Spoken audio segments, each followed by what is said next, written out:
Hey everyone, welcome back to my channel.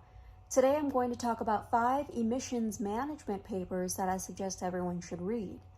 Before we get to the content, please be sure to like this video, subscribe so you can get more content in oil and gas and professional development topics, and please be sure to comment on the video below so I can incorporate your feedback into future videos.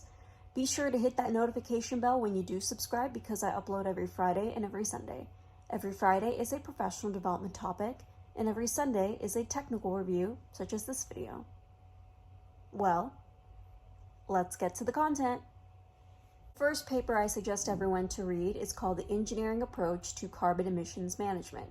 This is a JPT paper that was written at the time of this recording, just a couple days ago. I suggest everyone read this as a primer to the other papers that I will suggest on reading because it talks about how carbon emissions are not just related to flaring, but to all cycles of the hydrocarbon cycle, of hydrocarbon extraction cycle, of where exactly are the carbon emissions are primarily coming from.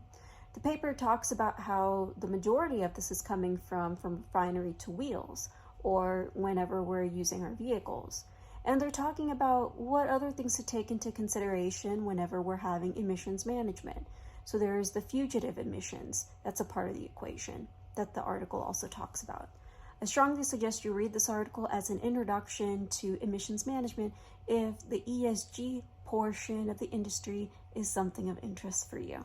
The next paper I suggest everyone to read is SPE 111584, or Fugitive Emissions Management through Infrared Monitoring, a Full-Scale Field Application. This paper talks about how through the infrared digital imaging technique, this company was able to identify over 500 unknown leaks in 2,100 fugitive emission sources.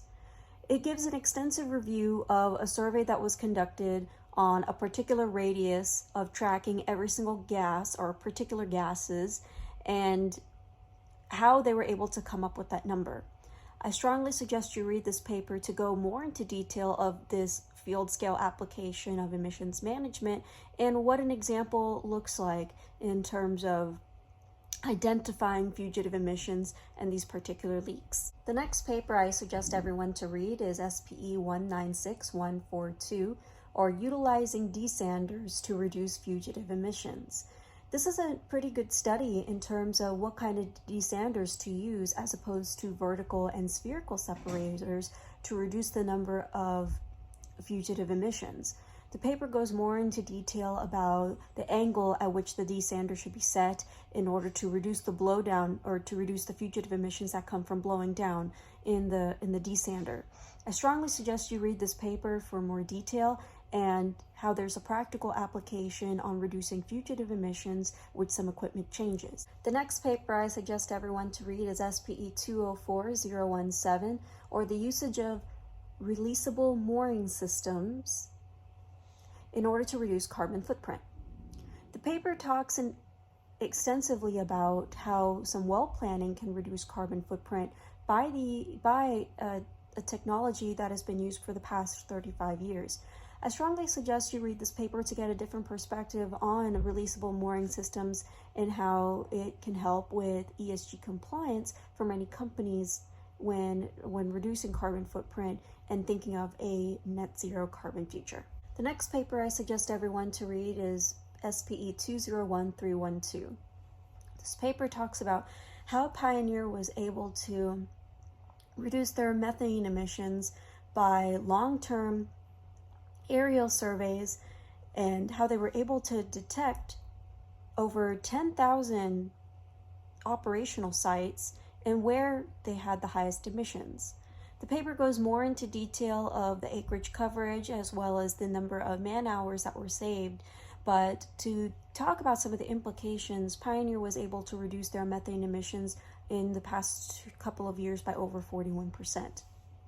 I strongly suggest you read this paper as a case study on how you can reduce methane emissions from extensive supervision and some of the technologies that the paper suggests to look into. And that's a wrap, everybody. These are 5 papers that I suggest everyone to read in relation to emissions management, if that is of interest for you.